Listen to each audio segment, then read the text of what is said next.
Merkel loses support in Germany, Angela dips in poll as Schulz surprisingly makes ground. Angela Merkel has experienced a slight dip in support as a shock poll showed the German Chancellor may now end up unable to form a new coalition with her conservative allies.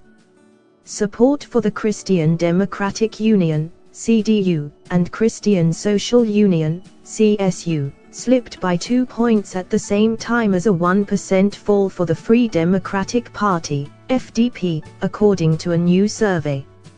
Such a result replicated in this autumn's election would mean the pair fell below the magic halfway point to secure a joint majority in the Bundestag, potentially scuppering Mrs. Merkel's coalition plans. According to the latest poll by RTL, the CDU/CSU are on course to win 40% of the vote, down from 42% a week ago, whilst the FDP have slipped back slightly to 7%. Meanwhile, Mrs. Merkel's rival, the bombastic former EU Parliament President Martin Schulz, has received a timely boost with his flagging left-wing socialists inching up a point to 23%.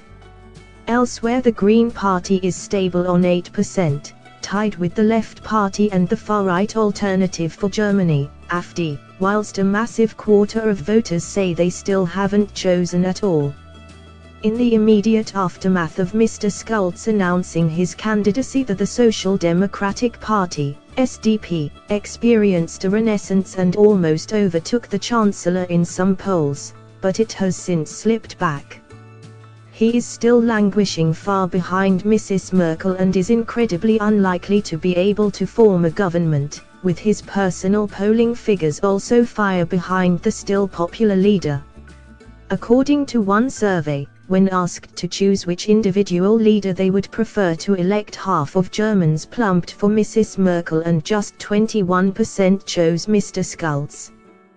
The German Chancellor's polling numbers have recovered significantly after dipping to the low 30s in the immediate aftermath of the migration crisis, during which Germany took in more than 1 million refugees. Mrs. Merkel has significantly toughened her stance towards immigration in recent months, proposing a ban on the burqa and promising to speed up the rate of deportations of failed asylum seekers. But the plans have left Greece in particular unimpressed, as many migrants may be sent back to the country under the EU's Dublin regulation because it was their point of entry into the EU. Speaking with German Staatsseat TV, Greek Immigration Minister Ioannis Mouzoulas said that the sudden decision to resume the return process to show results to voters. Accusing the Chancellor of electioneering, he said, there was pressure from several EU countries on Greece to resume returns. I understand that EU governments want to show some results to their voters. Thanks for watching. Please like, share and don't forget to subscribe English News Hub for new excited videos.